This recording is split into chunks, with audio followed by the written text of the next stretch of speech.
blessing that we have as Gambians.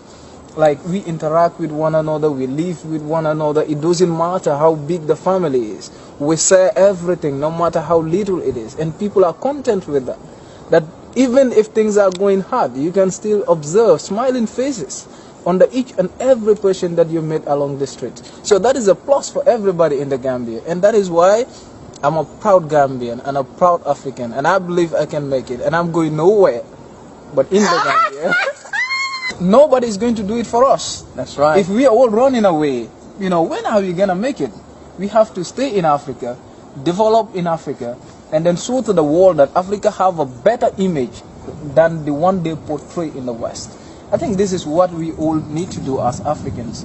And then we promote that as Pan-Africans and also as Gambians. Excellent. I couldn't have said it better myself, actually. I propose that you come and do some shows with me. This brother's got it going on.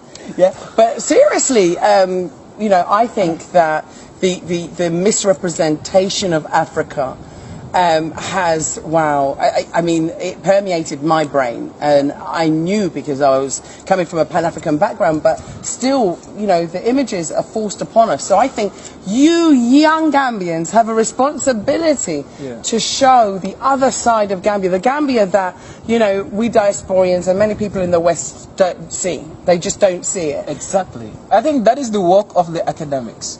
That is the work that we need to do as young scholars. For far too long, people have been portraying Africa negatively to the outside world. And we know that that was done by individuals whose sole aim was to dominate Africa, to exploit Africa's resources, and then to continue to colonize us politically.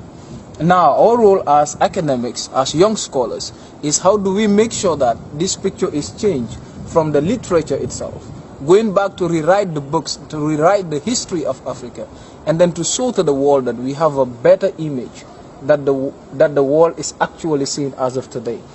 And then you also come to realize that we need to invest in Africa, because foreign investment always leads to capital flights and etc. Because people who come in and invest, at the end they can take all the resources, and then you come to realize that it becomes another challenge for us. But when Africans invest, the money stays in Africa, which is a plus. It can enhance, it can help when it comes to employment, when it comes to, coming up with all the facilities and then enhancing the development that we own, that we all desire as Africans and etc. I think that is what we need to do as we speak, and that is what we all Africans need to be thinking into that particular line, like trying to see how we can repent that particular picture shown by the outsiders about Africa. Because in fact, let me tell you, there was this quotation that I read. It was actually done by a British parliamentarian, Lord Macaulay, in 1835. He speaks about Africa, and then he said, in order for the West to dominate Africa, they need to overthrow our very backbone, and that is our education system. When we believe that everything that is Western is correct, then they can dominate us forever. Exactly. And that is 1835. They've been working on those bases. So today it is high time, because we know the realities. Let us try to rewrite the history. Let us try to work again and attract investment in Africa by Africans.